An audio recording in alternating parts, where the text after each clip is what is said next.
It's a beautiful day in the neighborhood. It's a beautiful day for a neighbor. I'd love to stay and hang out for a bit, but the system needs my labor. It's a neighborly day in our dystopian nightmare. And neighbor, I think you're a beauty. Would you be mine? Could you be mine? I have always wanted to have a neighbor just like you, who cares about their other neighbors in just the way you do, who wants to make the most of all our beautiful days and fights for disabled people, black, indigenous, and gay. So would you be mine? Could you be mine? Won't you be my neighbor?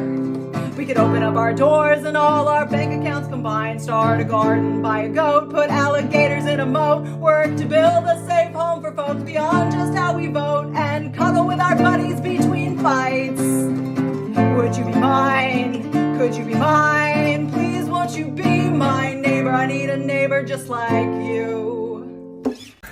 Oh my god, you're on time and in uniform. Damn. No, that's expected. Keep it up. Alright, I'll walk you through opening. We'll make ourselves some coffee. That's the door, obviously. I like to take a couple of big breaths before I go in. Shit, alright. Clock in right away. Don't you do a damn thing before you clock in. I honestly think we should be able to clock in outside the store, like once we pull up.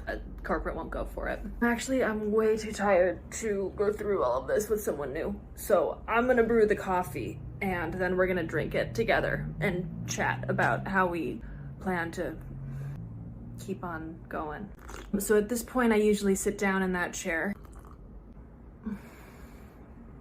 Yeah, I go for black. Not because I'm a snob or anything. I really can't stand the syrups we have here. And dairy gives me gas, which you don't want. And I can't tell you what I think about oat milk, because I'll be excommunicated. Oh, and that's without dairy. We've got a couple of regulars that come in every morning at the same time. You'll kind of like learn their order. Dave's kind of a dick about it. He's gonna quiz you on it for the first few weeks. You don't have to memorize what they want. But to avoid the confrontation, I'll make his drink today.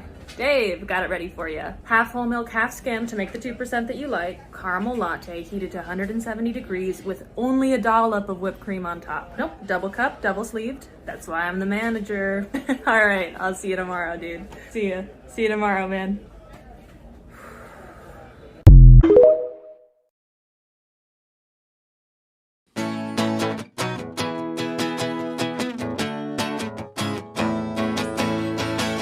Just because I like the band The Mountain Goats doesn't mean I have any interest in receiving a gift related to the animal the mountain goat.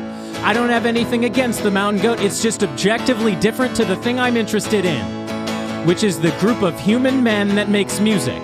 Thanks for the gift, I probably won't be using it. I am gonna make it through this year if it kills me. Under no circumstances should I receive a gift related to the animal the goat. Goats and mountain goats aren't even in the same genus. Getting me a gift related to the goat because I like the band The Mountain Goats is like getting your friend who is into the Beatles a copy of Franz Kafka's The Metamorphosis. I am gonna make it through this year if it kills me. Hello? Hey, it's DoorDash. During the purge? Yeah, I gotta pay the bills, you know? Jesus, okay. Well, the guy who lives here is, he's pretty busy right now. Busy doing what? Busy, passing away, exiting the mortal realm. Oh. Yeah, I killed him. Yeah. Oh. Well, can I just take a picture of you with this, just to show that I delivered it? Yeah, sure. Alright. If I find his phone, I'll give you a 5-star rating. I appreciate that. Thank you. Did he at least give you a good tip? 10%. 10%? During the purge? Wow, maybe he did deserve to die. I mean, what did he get even? It's a spicy chicken sandwich, large fry, ranch. Yeah, I'm gonna take this. Sure, yeah. Hey, I mean, he's already dead, so do you want to like come in and take some of his stuff? Yeah, I think I can take a break. Good. Yeah. Come on in. Just watch out for the corpses. What kind of system do we live in where an institution can call the police on you for opposing genocide? But there's no authority that you can call on an institution that supports genocide. That's the backwardness and hypocrisy of the capitalist system. This is what we're seeing at Columbia University. This is what we're seeing at the University of Texas, at Austin. This is what we're seeing at campuses all across the country, where encampments just like these are popping up, showing the bravery and the militancy of the students who refuse to stop the fight until Palestine is free. And what they also have in common is the role of the police. The police as an institution in the United States emerges out of slavery. The police exists ultimately to protect capital and the capitalist ruling class.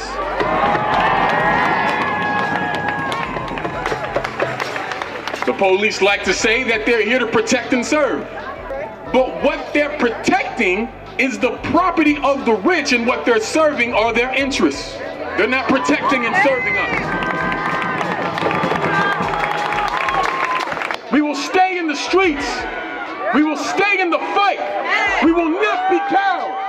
We will stay in the struggle. We will strengthen our solidarity. We will build the movement, and we will keep on and fight on and march on and chant on until Palestine is free. Free, free Palestine! Free, free Palestine! Free, free Palestine! Free, free Palestine! There's wildfires all over the globe. There's flooding all over the globe. Literally, the effects of climate change that they've been talking about happening for the past 50 years are happening now before our eyes. Are you guys excited? Let's go back to work. Let's keep working. Keep working. Keep fucking going to your fucking job. Keep going to your job that you hate. Keep fucking going to your job that you hate. Keep making money for us. Keep going to work. Work until you fucking die. I don't care if you starve to death. I don't care if you burn to death. Keep fucking going to work. Work, work, work. I swear to God, every time I get a message like this, why do they always have Bible verses in their bios? Every single time, without fail. So here we are, Vanessa, you're 18 years old, you're an adult. I'm going to talk to you like you're an adult. Those Bible verses you chose, I can do all things through Christ who strengthens me. We are more than conquerors. If God is with us, who can stand against us? Through God, all things are possible. But what about in Matthew chapter 25, when God separates the sheep from the goats based on how they treat the least of these? Or in Galatians, when the fruits of the Spirit are love, joy, peace, patience, kindness, goodness, faithfulness, gentleness, self-control. You've cherry-picked verses about conquering and strength and victory, and along the way you miss the entire point of the gospel of Christ. Jesus exhibited strength when he stood up to religious zealots, when he ate with social outcasts, when he washed his disciples' feet. Any coward can be cruel, Vanessa. When you can be kind, that's when you'll be strong. Hey, if you're seeing this, it's because the universe has a really important message for you, okay? So stay tuned. You are an abomination. And you know what? Good for you, bitch. We are hurtling towards the ends of times faster than a drunk girl towards a plate of tater tots, and they want you to be palatable? They can lick your dirty dishes. So what if you're cycling through rage tears and crying tears at an unbelievable rate? We are stuck in a dystopian nightmare from which we cannot wake up. Hot girl summer is out. Unhinged girl summer is officially in. Put together in this economy? Shove it where the sun don't shine. If you could see my mind in a physical form, you'd think there was a new Tim Burton leading lady in town. So you're shambling through life. Zombie chic is here to stay. You are an unholy creature raised by the hubris of men who know not with whom they fuck. And I'm not worried about you. You look amazing. You look incredible. People with their shit together right now, I have my eye on them. Being fine, embarrassing. Brett Kavanaugh behavior. In the immortal words of Elle Woods, I object. I'm great. Just don't ask me how I am because I will burst into tears. But other than that, I'm doing really good. What do these films have in common? Rosemary's Baby, The Exorcist, Carrie, The Silence of the Lambs, Teeth, and Midsommar. Oh, did you say that they're all horror or horror-adjacent films that capture the viscera, disorientation, and objectification that is inherent to a woman's experience? Because I was going to say that they were all written and directed by men.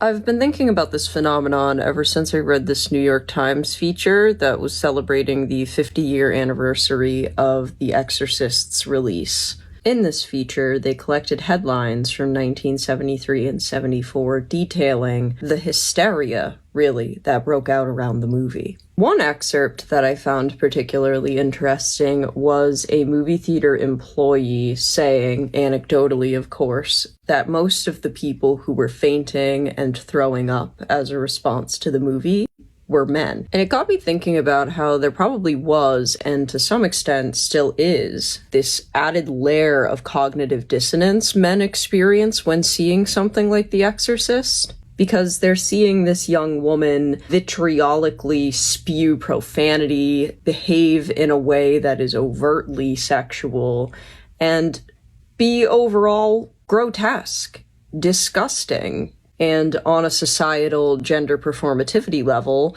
that isn't what a woman is, let alone a girl. But as a woman, and a woman who has been having discussions with other women about this topic, I think that being a woman is visceral and grotesque in a way that we've been taught to ignore and conceal. Someone I spoke to recently said that she literally wakes up in the morning and wonders how her body is going to revolt against her today, almost like Regan in The Exorcist. But this isn't just biological inevitability experienced by cis women. It impacts the social, interpersonal, gender performativity of all women. Constant invalidation, having to assert yourself and your cognition over and over, fitting into a narrow idea of what it means to be a woman in the first place, trying to push past the idea that all you are is your body and how it services others, and, in the worst cases, violence and abuse. All of this, the unspoken horror of womanhood, is something that I've been interested in speaking for as long as I can remember. And that's what draws me to the perverse films that dare to speak it. Rosemary's Baby was like my Barbie. But to circle back to my initial point, these narratives were not told by women. A man's lens, both figuratively and literally, was used to capture these films. So it's a little bizarre and worth pressing on how these movies can make me feel so seen in my womanhood, despite the fact that women are not telling the stories. There's the possibility that these have just been happy accidents, but in many cases, these filmmakers have gone on record saying that they were, in fact, intending to make a woman's story. Or, there's a troubling possibility, do I say? Do I dare? Maybe, to some extent, men are best able to empathize with and express the feminine experience using the language of violence. Maybe it takes depicting a violent caricature of a woman's experience for a man to depict it in a way that feels true. Maybe the minutiae, the subtleties of navigating the world as a woman just isn't enough. In a way, by telling these stories in the way that they do, the filmmakers are performing their gender. But if I think about that for too long, it makes me want to scream at the sky and throw up. So I don't know if the point I'm making is actionable or if it should be actionable, but I'll say that this is a call for women to start making horror movies. I will eat it up. So everyone and their dog seems to be testing positive for COVID at the moment. Yeah, no dissociating. No dissociating. I know that as soon as I bring it up, a lot of you are going to want to tune out, but I need you to stick with me here just for a minute.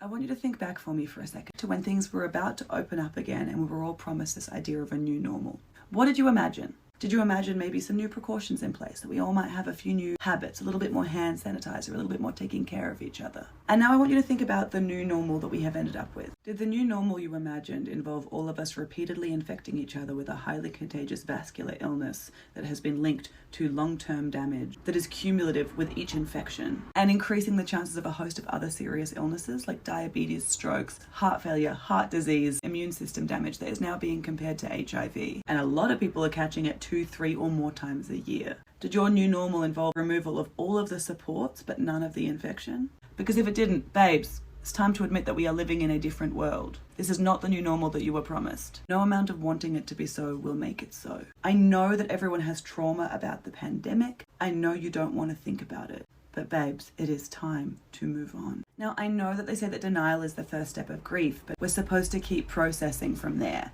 Because if you get stuck in it, you're likely to engage in a bunch of very unhelpful behaviors, like perhaps engaging in exactly 0 mitigations during a well-documented mass disabling event.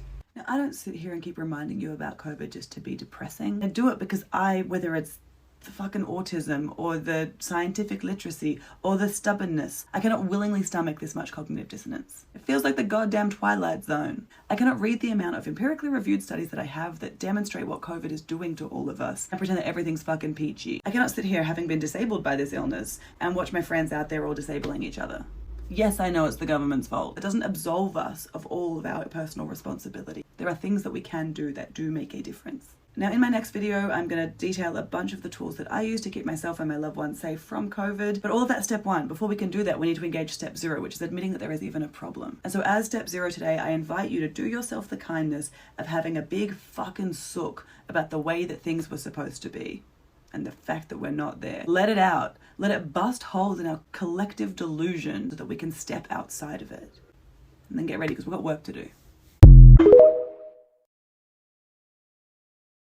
TERFs are actually kind of wild because they'll be like, I am a feminist. And what I mean by that is I think trans women are smarter than me, prettier than me, and just overall better than me because they were born male. And I've been told my entire life that men are better than women. So as a feminist, men are better than women. Like, it's difficult to see cognitive dissonance like this so strong out in the wild. I've had to block 4 cis women in my comments today for calling other cis women's bodies defective. It's like, do you guys actually want to like down with the patriarchy, or do you just want to grab it and use it to bludgeon other women like a tool? Because it doesn't hurt you as much as it hurts them. I don't know. Are you infected with bisexuality? That's great, because this means you qualify to wear my new design. It's bisexual time. Let's have a crush with the world and the fondling to the genders. Both versions available now. My therapist said I got ADHD. I don't even really know what that means. My therapist said I got ADHD. I don't even know what that means.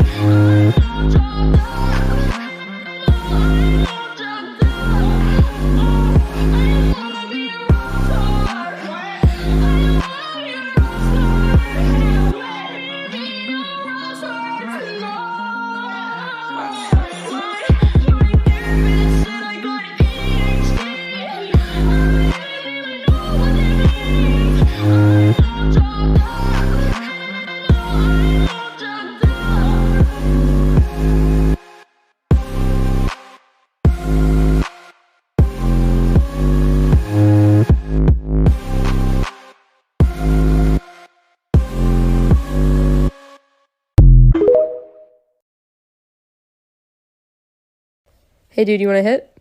Yeah.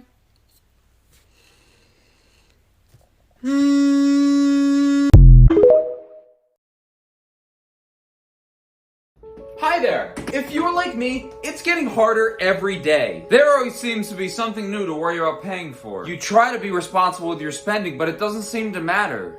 That's why I've decided to go into debt. What's that, you're probably asking? Going into debt used to sound like a scary thing, a last resort at the end of the line. But I ran the numbers and determined it's looking like the best option for me. And it's a lot easier than you think. All you have to do is try to live a normal life, see the bills pile up, realize you can't pay everything on time, and you know what? Whatever. I used to grind my teeth completely down from the stress. But now that I'm in debt, I'm free. What are they gonna do? Tell you that you owe more money? Lower your credit score? Who cares? Growing up, I was told that my credit score would be vitally important to my life, but it turns out my credit score has never been used a single time. Not once. So buy that new thing. Order that takeout. And go on that trip to Europe. We're all gonna die and my debt won't carry over to my next life as a worm.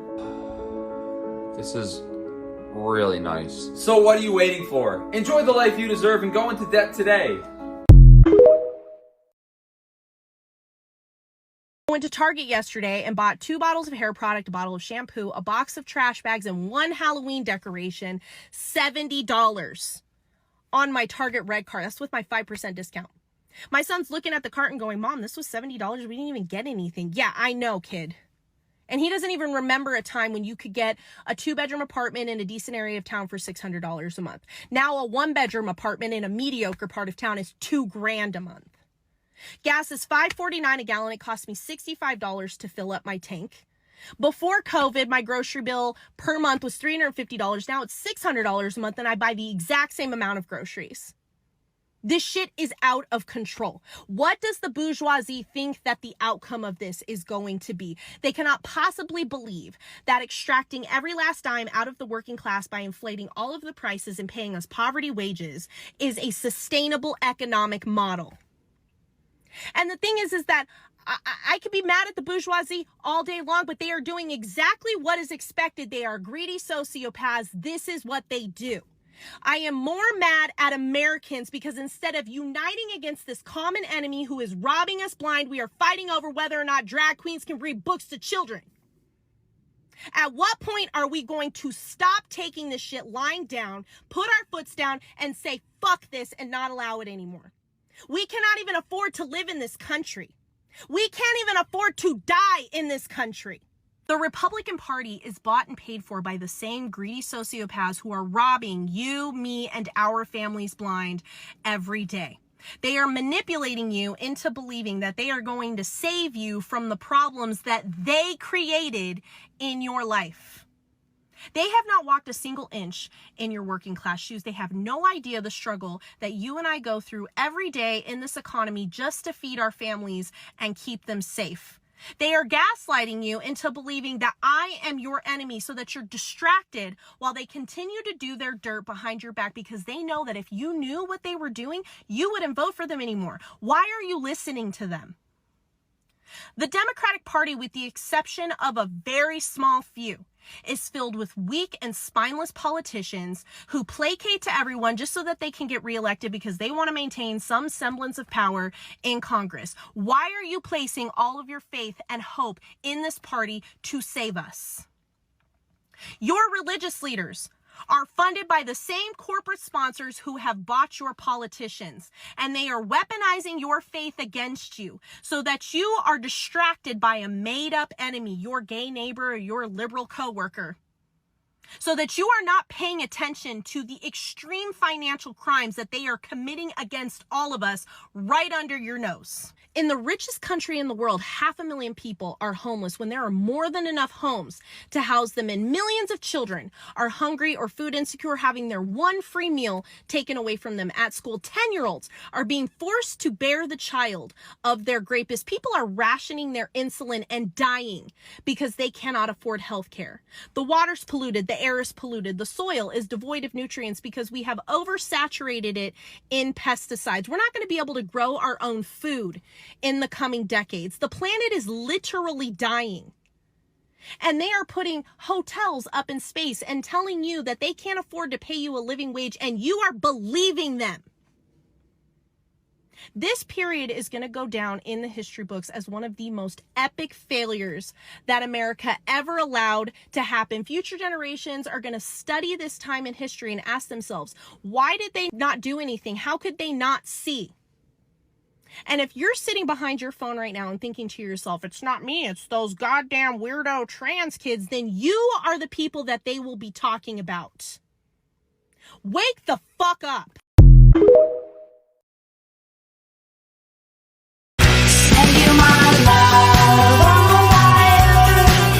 Lift you up every time, everyone, pulls away,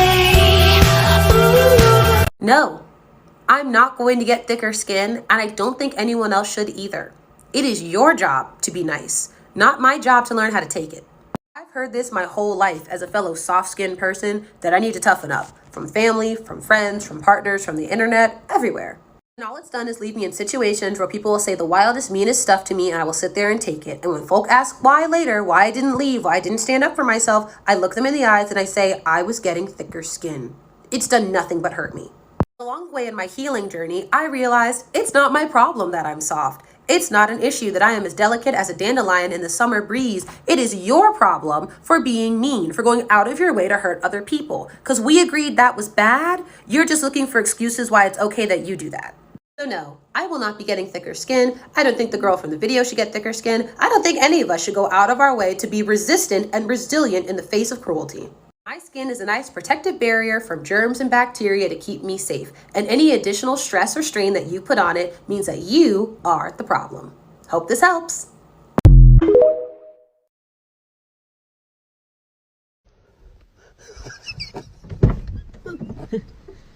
Hello.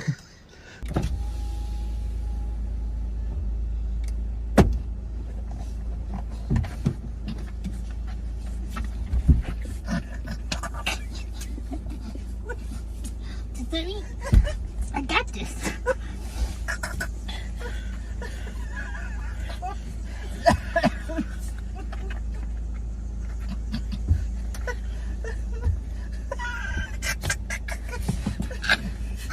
You get stuck up there, Terry. Give me this. Give me one of them.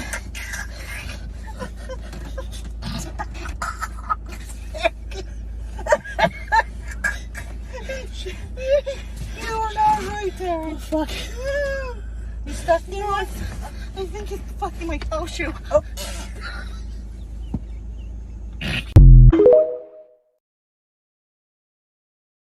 Today's specialty is the evil rice.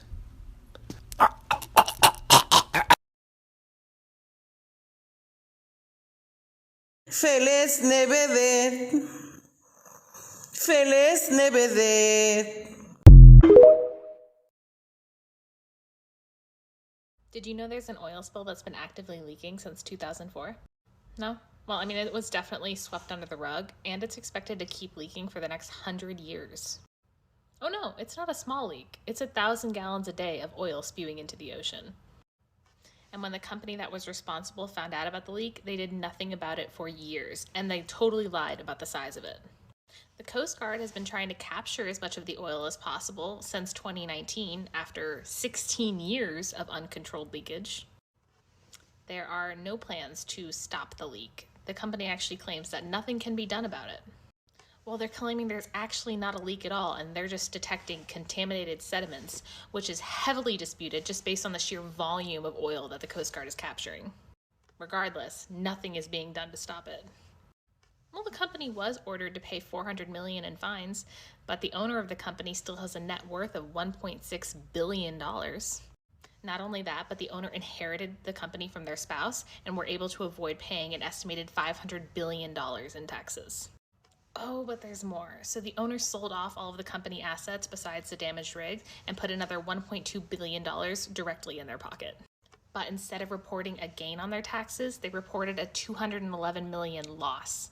The former CEO of the company has come out and said they did not take a loss on that sale. Yeah, so long story short, a billionaire created the longest ever running oil spill in history, currently the second largest oil spill ever, and then made billions of dollars off of it and avoided paying taxes. Yeah, the only consequence the owner faced was that $400 million fine, which is nothing compared to how much money they made for literally one of the most catastrophic disasters in human history. It's called the Taylor Energy oil spill in the Gulf of Mexico. You should definitely look it up because most people have never even heard of it, and it continues to leak to this day. Oh yeah, I definitely would support a switch to clean energy. That would be a massive step forward, but it actually would not solve our oil problem. But if I get into that, we're probably going to be here all night. Let's talk about how I wake up every single morning excited to live life. Every day I wake up and I realize my tax dollars are funding a G-side. A man lit himself on fire in protest of it. The hostages were offered to be returned like at least twice now in exchange for a ceasefire, and they said no. People have to pay tens of thousands of dollars to leave a place that should be their home. And the people raising money for them are not necessarily wealthy people, more like everyday people trying to give $5 here and there when they can. Alabama said an egg was a child, and I know full well I'll probably never be able to afford to have a child in my lifetime. A court decision giving women autonomy over their own body got overturned. One that came into decision when my mom was a teenager, meaning my mom as a teenager in the 70s had more control over her body than I did. I live in a country that could have easily solved homelessness or paid student debt crisis or something like that with the money we're sending to fund a G-side. The president I voted for went on a comedy talk show to talk about why he's a Zionist and he's okay with G-side. I don't know, so I wake up every day and like I can't choose to be happy, I just can't. But I choose to get up. And maybe that's enough for now.